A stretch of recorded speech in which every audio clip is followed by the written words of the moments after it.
everything? Yeah. Check, Mike, check. We're good?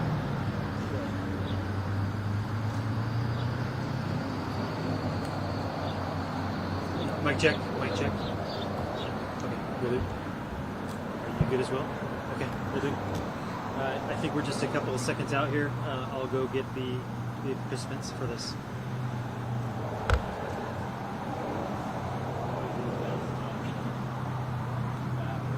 No audio levels? They're about to get started here.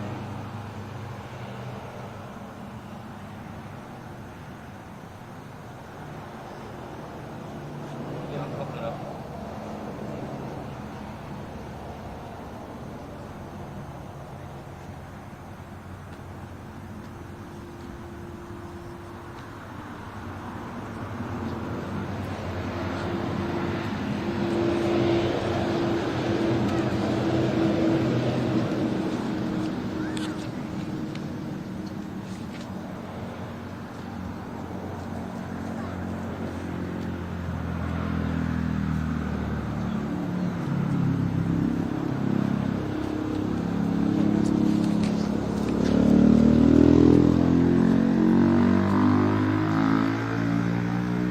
Good morning, everyone. I just wanted to start out by thanking you guys for showing up. I apologize for the short notice on this and moving this up in our schedule, but we identified some travel conflicts and some other commitments that weren't going to allow some of our partners to be here today. So they wanted to be here today. It was important for everybody to make it on this anniversary of Michael's disappearance, and so I appreciate you for indulging us and moving this up in your schedules as well. So I quickly want to recognize the Fruitland Police Department, the men and women of our department, as our staff continues to work tirelessly to keep this department moving forward as we continue to investigate Michael's case. So their loyalty and courage and tenacity is clearly unmatched, and it's a privilege to lead and work with these people every day. I just wanted to introduce some of my partners. As I've done in the past, our partnerships haven't changed. I'd like to introduce Supervisory Agent in Charge Doug Hart with the FBI, Captain Matt Sly with the Idaho State Police, Chief Gary Marshall with the Payette City Police Department, Sheriff Andy Creech with the Payette County Sheriff's Office, and Mark Sullivan with the Idaho Mountain Search and Rescue. We also have with us today the family of Michael Vaughan. We've got Brandy Neal, Tyler Vaughan, and Bob Vaughan, and Bug. So it's nice to have them here with us today. So since the evening of July 27th, 2021, the Fruitland Police Department, the Idaho State Police, the FBI, law enforcement agencies, and law enforcement agencies across the country have investigated the disappearance of 5-year-old Michael Vaughan. We haven't stopped. Every day we have unfinished business, and I'll tell you that every day is an anniversary of the disappearance from Michael Vaughan for us. Law enforcement, the families of law enforcement, and our community. Our investigation remains intense and strong. So I want to take a moment to just kind of cover some significant aspects of the case to provide some context for those who aren't completely familiar with our case, or those might be jumping in a little bit later. A lot of it I've covered in prior press conferences, but I wanted to cover it again today. So, Michael Joseph Vaughan was last seen at his residence on Southwest 9th Street at approximately 6:30 p.m. Tuesday, July 27, 21. Law enforcement received the first call by 911 at 7:21 p.m. and we began an immediate search of the area. And I should note that law enforcement across the country receives these type of calls every year. Numerous calls like this, we call them wander-offs, and they conclude, but after finding the child safely with friends or family, and clearly it's typically a breakdown in communication. So you need to know the first missing and endangered alert went out at 8:20, with different alerts to email, phone calls, text messages being issued to area residents until 11:20 that night. Michael's image and information went out to law enforcement nationwide on a database called the National Crime Information Center, or NCIC.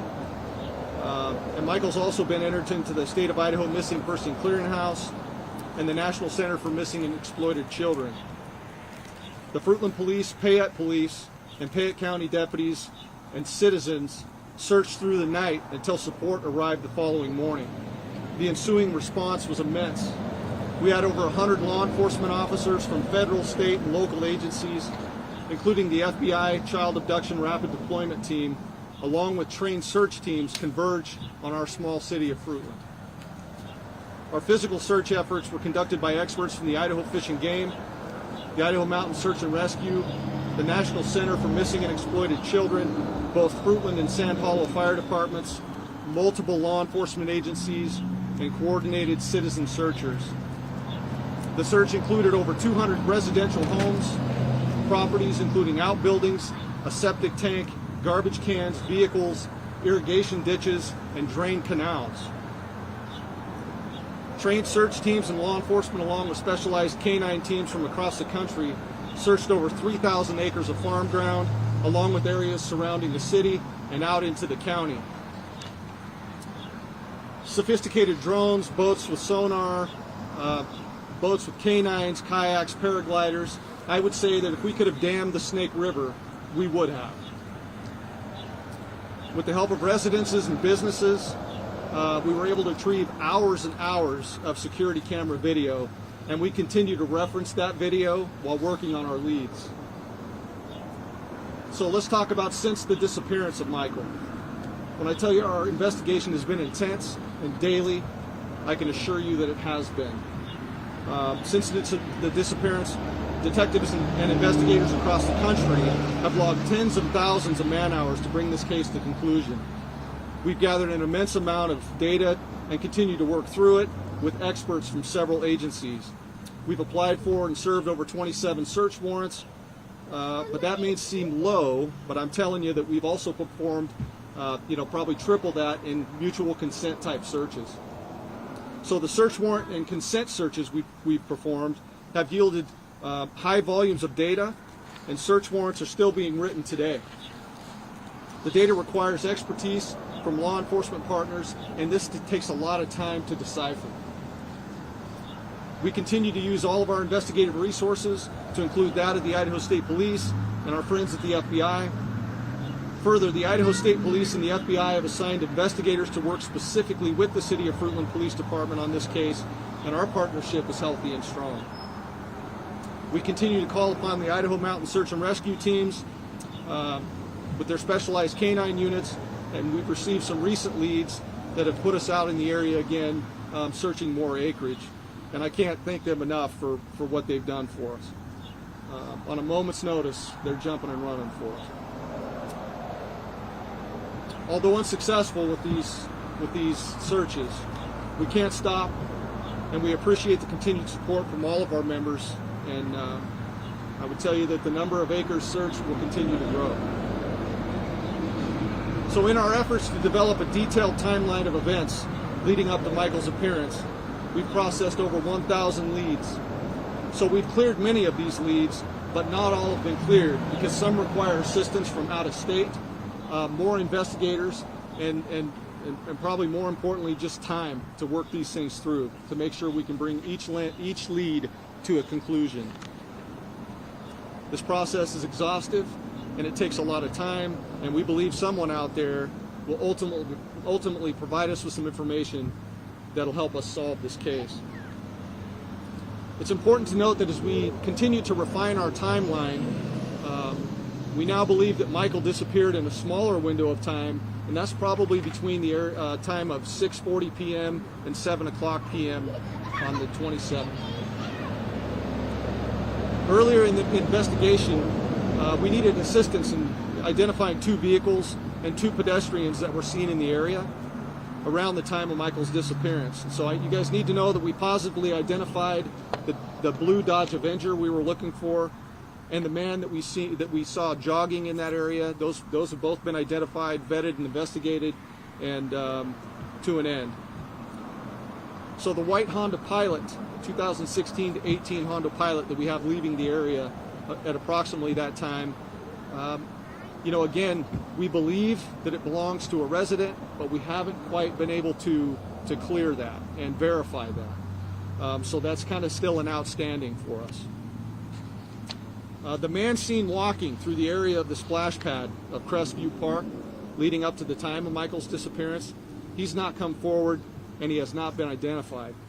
So the man's described as a white male adult, late 20s, early 30s. He was seen wearing black shorts, a white t-shirt with cut-off sleeves, dark-colored shoes, and a hat. So I need to make it perfectly clear that he is not a suspect, but we need to talk to him so we can determine his whereabouts and see if he witnessed anything that would be helpful in this investigation. So I plan on releasing a photograph of that individual in my Facebook official posting later today. So you'll all have that. You need to understand that this is a multifaceted investigation. So many leads are working. We're working many leads at the same time. So some leads are temporarily abandoned as priority leads come in, and that's happened to us on multiple occasions. Once abandoned and we clear the priority leads, then we pick those things right back up and we're working on them again until we can work them to conclusion, right? It takes an intense effort and a lot of work to document all of the leads as they're coming in. And at the conclusion of this investigation, I'm hopeful we'll find the answers. It's important that our case is organized and very strong.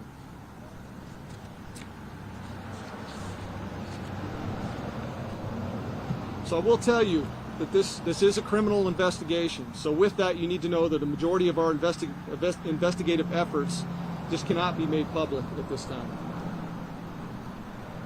As members of the community, we agonize with the family, and we've dedicated our resources to bringing Michael home. So we believe the continued distribution of this story will generate more attention and tips that can be investigated by our department and our partners. So anyone having information regarding Michael's disappearance, I would ask you please reach out to us. No tidbit of information is too benign or too obscure. It just helps us process the overall picture. We appreciate the efforts of the community, members of the media partners, to keep this case at the forefront by promoting and sharing the story, and we encourage all of you to continue sharing the official poster from the Idaho Missing Persons Clearinghouse. I'd like to introduce a new partnership today. It's called the Homeward Bound Program. The program was first started by Trooper Renee Payette with the Washington State Patrol in 2005. She was working with the WSB Commercial Vehicle Division. Trooper Payette worked with then Warden Trucking with a vision that the posters of missing children being displayed on sides of semi-trailers traveling around the country could bring much needed awareness and possibly recovery. With the help of Taya Farmer with the Idaho State Police, we've been able to partner with the Homeward Bound program, which will carry Michael's information across the country on semi-trailers. As designed by Trooper Payette, this will expand the exposure of Michael's case on the interstates, highways, and roads of our country, which will bring new leads and potentially help us bring Michael home. We're hoping to have semi-trailers outfitted with Michael's information near the end of August and get those on the road.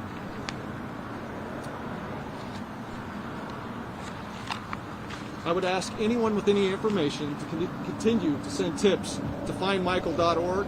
If you are out of state and you have information that you think would help us bring Michael home, I'm encouraging you to contact your local law enforcement team.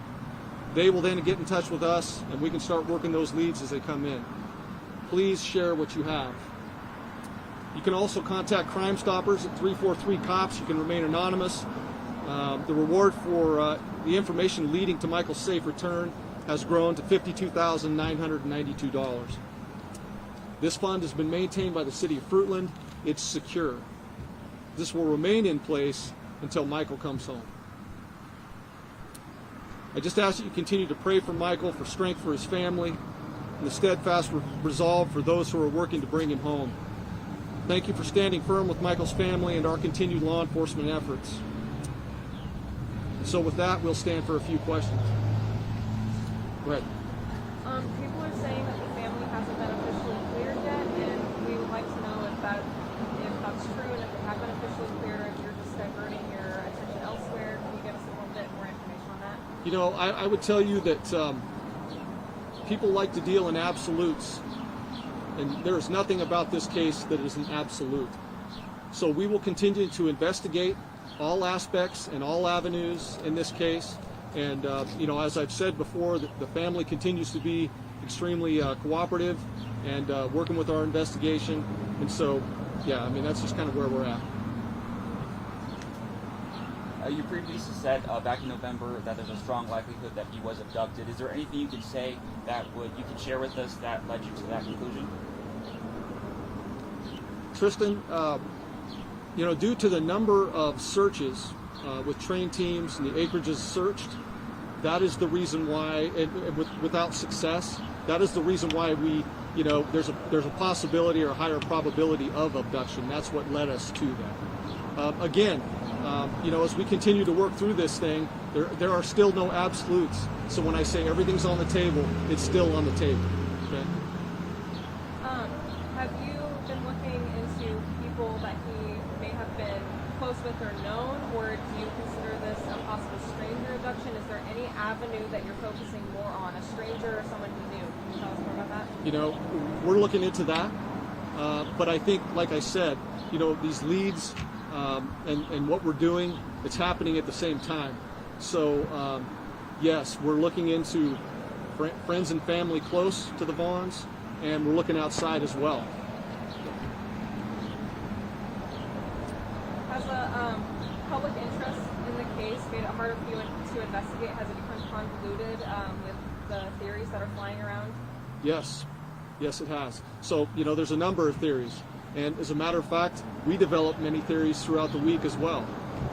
And so once we develop those theories, plausible situations, then we vigorously get after that. And so I certainly don't want to discourage any information that's coming into the Fruitland Police Department, because the leads have been, we're over 1,000 leads now, and we have to have that. I mean, I believe that, in the midst of that, there's going to be that tidbit of information that breaks this case and helps us bring him home. That being said, do you think that, since the last press conference we had was November, do you think that not being able to release as much information as the public would like, or as much as information that this case warrants, that's led to people coming up with these theories? Yeah, I think it could be. But you also need to understand that we have an obligation, and in order to keep our case organized and strong when this thing is concluded, it's important that we hold that information close, at least at this point, right? There'll be a time for that, for public disclosure, and right now it just isn't. So that's the reason for my hesitancy to put out updates, because we are in the daily work of this investigation, and it's daily. So while it's certainly not a distraction, if I have significant information that needs to be passed, then I'll get it out there to you. But we're just working this thing on a daily basis. So. Is there anything you can say about persons of interest in this case? How many persons of interest? I'm not going to really get into too deep on the persons of interest, but I will tell you there are multiple. Okay. Are there any people that you've interviewed or searched that have been non-cooperative? Yeah, there have been.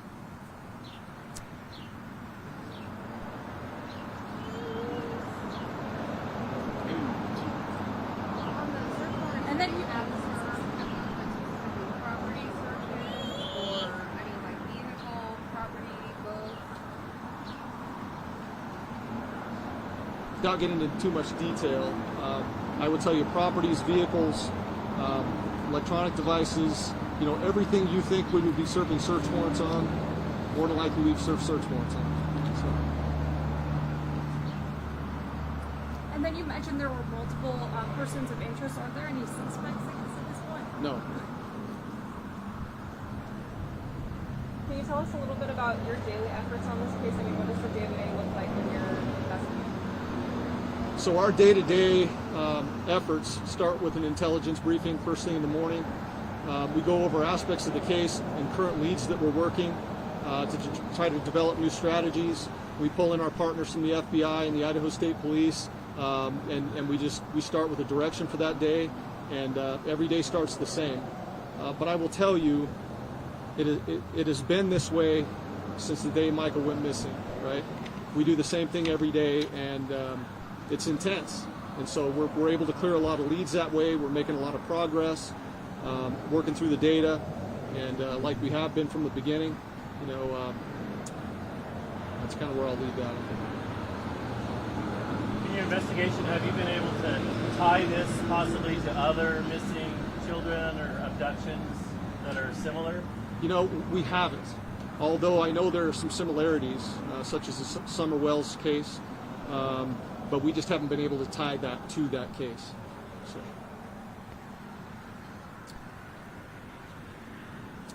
All right. Well, if I don't have any more questions, I really, again, you guys, I appreciate you.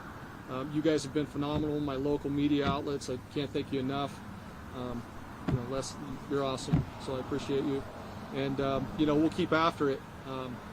My intent, just so you guys know, is once we get the word on our Homeward Bound program and when those trucks are going to be outfitted, that we'll set up another time that we can do an unveiling on our truck with Michael's information.